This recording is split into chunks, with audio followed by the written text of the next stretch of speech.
ভারতের প্রয়াগরাজ শহরে এখন চলছে বিশ্বের সবচেয়ে বড় ধর্মীয় মহাসমাগম মহাকুম্ভ মেলা। প্রতি 12 বছর অন্তত অনুষ্ঠিত হয় এই মহাকুম্ভ মেলা। এবছর এই মেলায় 40 কোটি মানুষ আসবে বলে ভারতের সরকার ধারণা করছে।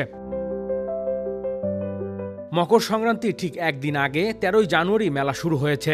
দ্বিতীয় দিন প্রথম শাহী স্নান দিয়ে শুরু হয়েছে কুম্ভ মেলার ধর্মীয় রীতি পালন। এবছর মেলা চলবে 26শে ফেব্রুয়ারি পর্যন্ত।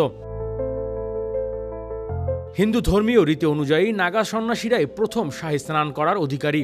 তারপর অন্যান্য সাধুসন্ত এবং সাধারণ মানুষ গঙ্গা, যমুনা আর বর্তমান অদৃশ্য সরস্বতী নদীতে সঙ্গমস্থলে স্নান করেন।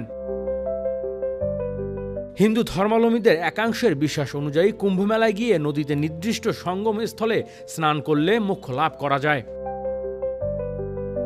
প্রথম দিনে প্রায় 60,000 মানুষ ওই সঙ্গমস্থলে স্নান করছে বলে জানানো হয়েছে মেলা কর্তৃপক্ষের তরফে।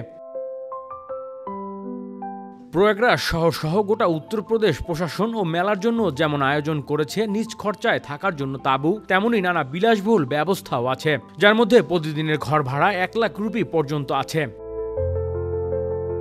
দিল্লি, কলকাতা, চেন্নাই, মুম্বাইয়ের মতো বড় শহর থেকে কয়েকশো বিশেষ ট্রেন চালানো হচ্ছে। সঙ্গে উত্তরপ্রদেশ সরকারি পরিবহন সংস্থা প্রায় 7,000 বাস চালাচ্ছে। এবার কুম্ভ মেলায় আয়োজনকে ডিজিটাল কুম্ভ বলেছে অনেকে। মেলার জন্য বিশেষ app, QR code, Google map, নিখোঁজ হয়ে যাওয়া আত্মীয় স্বজনদের সন্ধান পাওয়া, বাস ট্রেনের সময়সূচি সহ প্রায় সব কাজই ডিজিটাল মাধ্যমে করা হচ্ছে। Desk report, metro TV.